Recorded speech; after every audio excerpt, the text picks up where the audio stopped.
It was negligence, it was abandonment, and maybe something worse. But no one in power seemed to care.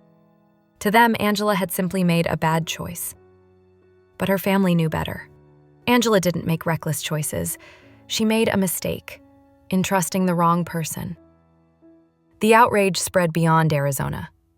Social media caught fire with the hashtag Justice for Angela. Thousands shared her story, demanding answers.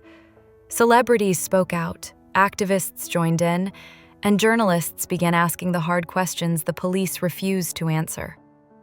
But the Phoenix Police Department stood by their ruling: death by environmental exposure. No charges, no reopen. Case closed. Angela's family wasn't just grieving, they were fighting a system that protected its own, fighting a silence that screamed injustice, and fighting to make sure Angela's story wasn't forgotten. Because this wasn't just about one woman, it was about every woman who put trust in the wrong hands and never got the chance to speak again.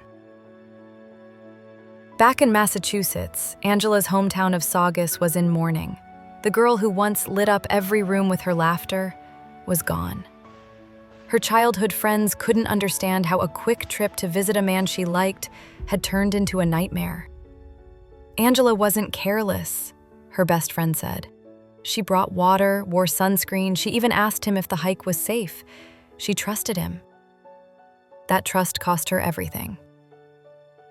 While Angela's community grieved, the man who was with her on that trail, Officer Dario Dizdar, quietly returned to his job, back to the badge, back to silence, and Angela was buried in the cold ground. Angela's autopsy revealed something strange. Yes, she died of heat exhaustion, but there were inconsistencies. Her internal temperature wasn't recorded, her toxicology showed no drugs or alcohol, and she had no injuries. But her lips were swollen, her eyes bloodshot, her skin burned. Some experts questioned whether she was even alive during parts of that hike. Was she left alone? Or worse, abandoned when she collapsed? And the biggest question, why did Dario, trained in search and rescue protocols, never attempt to find her when she didn't return? He claimed they split up, but Angela's loved ones don't believe that. Not for a second. In the months following Angela's death, her cousin set up a Facebook group titled Justice for Angela Tramonte. It became more than a space for mourning. It became a movement. Strangers joined the fight. Lawyers offered help. Private investigators began looking into inconsistencies, and still, Dario stayed silent. No statement, no remorse, no public response. Police shielded him, refusing to release his full report. Meanwhile, Angela's loved ones faced a wall of bureaucracy and indifference. "They act like her life didn't matter," her aunt said in tears. "Like she's just another number." But she wasn't. She was our whole world. Dario Dizdar had a reputation, not just for lying in a prior investigation, but for manipulation. Several women came forward anonymously to describe uncomfortable interactions. One said he was controlling. Another said he pressured her. None had come forward before. But Angela's death changed everything. People were no longer afraid to speak. A portrait began to emerge, not of a grieving boyfriend, but of a man skilled at hiding behind authority, a man who knew how to twist truth, and perhaps how to walk away from consequences. The blue wall around him remained solid, but cracks had begun to form. A year after Angela's death, no charges had been filed, no arrests, no internal investigations. Her case remained closed, but her family refused to let go.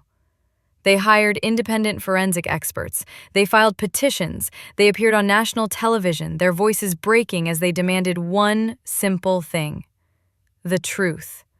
"All we want is transparency," her cousin said. "We deserve to know what happened on that mountain." Angela's life was reduced to a few paragraphs in a police report, But to those who knew her, she was more. A daughter, a friend, a light extinguished too soon. And now, the world was beginning to see her story wasn't over yet. Angela's family had always believed in justice. They believed if they kept pushing, someone would listen. But months turned into years, and still, nothing changed. Dario Dizdar continued working as a police officer. No disciplinary action, no media questions. Just silence. Cold, impenetrable silence. Meanwhile, Angela's mother sat every night with her daughter's photo clutched to her chest. "I raised her to be cautious," she whispered. "But how do you protect your child from someone wearing a badge?" That question haunted her, because Angela died alone on a mountain. But she didn't get there by herself. Despite everything, law enforcement stood by their ruling. Accidental death. Case closed. No foul play. No accountability. But Angela's family never gave up. They wrote letters to Arizona officials. They held public vigils. They stood on national news shows and begged for transparency. "We don't want revenge," her mother said softly.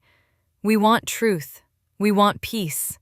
And that's what Angela's story had become. A symbol of how silence protects power, of how women who trust the wrong man can vanish without anyone held responsible. But Angela's voice hadn't disappeared. Her story was louder now than ever before. Angela's story spread beyond Phoenix. True crime communities picked it up. Podcasts, YouTubers, even celebrities began asking, who protects women when the danger wears a badge? And why had this case fallen so quickly into silence? It wasn't just about Angela anymore. It was about the women who don't get justice because someone decides their lives aren't worth the effort. Angela was 31.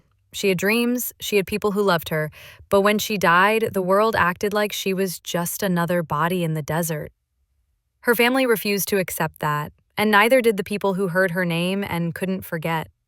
In Massachusetts, Angela's hometown held a memorial 1 year after her death. Hundreds came, candles lit the sidewalks. Her high school photo stood in the center.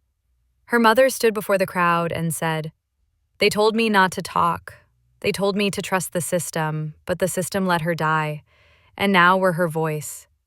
The pain in her voice wasn't just grief, it was rage. Angela had done everything right.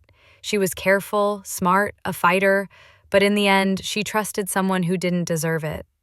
And now, her mother stood in the wreckage, still searching for answers. Dario Dizdar was never arrested, never charged, never disciplined. He still wore a badge, still walked free. And that's what haunted everyone. Not just the mystery of what happened on Camelback Mountain, but the cold reality of what didn't happen afterward.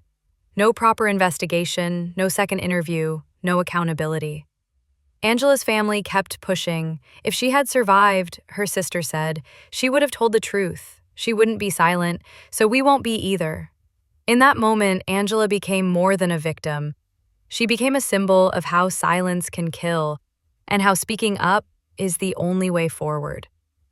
Journalists tried to reopen the story.